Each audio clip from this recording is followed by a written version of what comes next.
ইউক্রেনের president Volodymyr Zelensky শুক্রবার ওয়াশিংটনে মার্কিন প্রেসিডেন্ট ডোনাল্ড ট্রাম্পের সাথে সাক্ষাৎ করে ইউক্রেনের খনিজ সম্পদে যুক্তরাষ্ট্রের অধিকার বিষয়ক চুক্তিতে স্বাক্ষর করবেন বলে জানিয়েছেন ডোনাল্ড ট্রাম্প। দেশ জুড়ে তোলপাড় ওয়ালটন ফ্রিজ কিনে আপনিও হয়ে যেতে পারেন মিলেনিয়ার।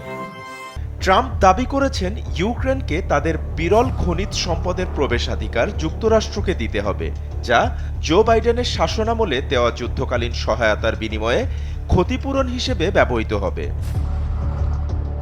এদিকে যুক্তরাষ্ট্রের সঙ্গে সম্ভাব্য চুক্তিতে ঋণ পরিশোধের কোনো বিষয় মেনে নেওয়া হবে না বলে জানিয়েছেন ইউক্রেনের প্রেসিডেন্ট ভলোদিমির জেলেনস্কি।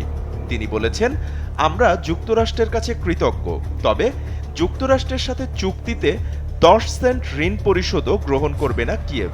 ইউক্রেনীয় প্রেসিডেন্ট ভলোদিমির জেলেনস্কি বুধবার কিয়েভে সাংবাদিকদের বলেন, এটা প্রশ্ন নয় যে আমরা অকৃতজ্ঞ, আমরা কৃতজ্ঞ, কিন্তু যদি পরবর্তী চুক্তিতে এমন কোনো শর্ত থাকে যে নতুন সাহায্য বিনামূল্যে দেওয়া হবে না, তাহলে আমি করব না।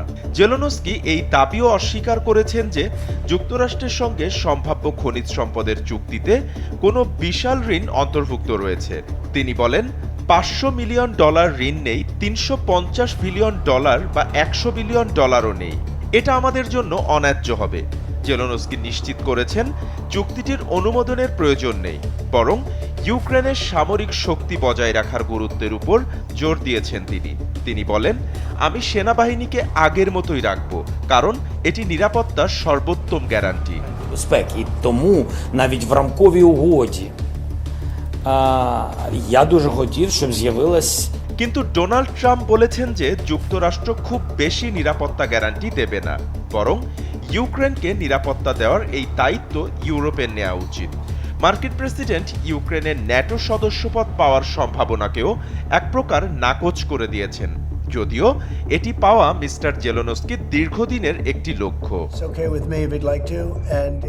বাপ্পি খান, এসএটিভি ডিজিটাল।